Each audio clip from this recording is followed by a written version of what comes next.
City Ranganayakulapeta Yadava వీధి మహాలక్ష్మి గుడి నందు శ్రీ వాసవి శ్రీ శక్తి మహిళా సేవా సమితి అధ్యక్షురాలు కళ్యాణి ఆధ్వర్యంలో స్థానిక మహిళలకు ప్రతి నెల పేద మహిళలకు సరుకులు కానివ్వండి మరియు వంట సామాగ్రి కానివ్వండి ఈ రోజు టిఫిన్ బాక్స్ మరియు బియ్యం పంపిణీ కార్యక్రమం నిర్వహించడం జరిగింది. ఈ కార్యక్రమంలో సేగు రాము, సేగు నరసింహారావు, గొట్టు మధు, ముక్కు గోవర్ధన్, కృష్ణ, సేగు నాగేశ్వరరావు, గూడు శ్రీధర్ రెడ్డి ఇతరులు పాల్గొని ఘనంగా ఈ కార్యక్రమాన్ని నిర్వహించారు. అనంతరం సేగురాము మీడియాతో మాట్లాడారు.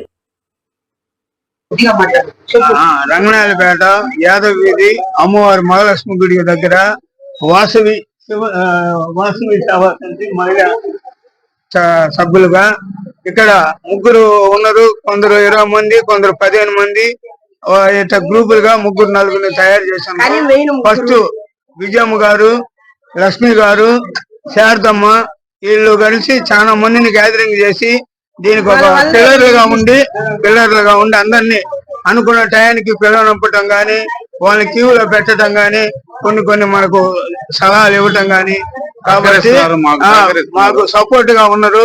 వీళ్ళ తరఫున ఏది జరిగినా వాళ్ళ తరఫునే జనాభా రావటం గాని, ఏం చేయాలన్నా గాని ముందు మెయిన్ మేము ముగ్గురు ఉన్నామని చెప్పి మా ముందు నడిపిస్తున్నారు. ఇటువంటి కోఆపరేషన్ కంటిన్యూగా ఇచ్చి ప్రతి ఒక్కరిని క్యూలో పెట్టి కాబట్టి జయప్రదం చేసిన దానికి అభినందనాలు.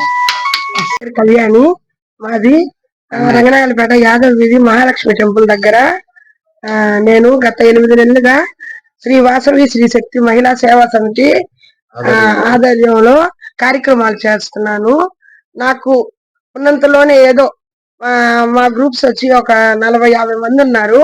వాళ్ళందరికీ నాకు ఏమి ఇవ్వాలనిపిస్తే అవి ఇస్తున్నాను. ఇంతవరకు అయితే బాగానే జరుగుతుంది. ఎవరైనా అబ్జెక్షన్ చెప్పొద్దు, ఎందుకంటే మేము ఏమి దొంగతనాలు దోపిడీ చేయట్లేదు. మా కష్టాజితమే మేము పంచుకుంటున్నాము. ఎవరైనా అభ్యంతరం చెప్పే వాళ్ళైతే ఇప్పుడే చెప్పేసేయండి వద్దని. మేము చేసేది ఆపేది లేదు. మేము ఎవరిని అడగట్లేదు, ఏది అర్జించట్లేదు, మేమే చేసుకుంటున్నాము. సేవా కార్యక్రమాలు చేస్తున్నాము అంతే. ఇంకా దేవుడిస్తే ఇంకా ఇలాంటి కార్యక్రమాలు చాలా చాలా చేయాలని మనస్ఫూర్తిగా కోరుకుంటున్నా. మీకు ఈ నెలలో ఏదో ఒక వస్తువు ఇస్తుంది. మా గుండా నాకేం ఆదాయం లేదు, ఆమె గుండా మాకు ఆదాయం. ఏడుండే వాళ్ళకి అందరికి మంచి పనులు చేస్తుంది. ఏడెవడో నష్టం అయ్యి ఏడేందో బంచుకొని పోయేటువంటి ఎవరైనా వచ్చి మాట్లాడచ్చు. ఇప్పుడే చెప్పేస్తే మేము పెట్టుకోరు. ఎవరన్నా వచ్చి ఏడకొచ్చి మాట్లాడాల. ఆమె ఒక్కటే చెప్పి మేము వినము. ఏడెవరో గూడి మాది అని అనుకున్న వాళ్ళు వచ్చి చెప్తే మేము మొగ్గు చేసుకొని పోతాం. మాకు అందరికి మంచి పనులు చేస్తుంది, చెడు పనులు ఏం చేయటం లేదు. ఇక్కడ ప్రతి నెల ఒకటి ఇస్తుంది గిఫ్ట్.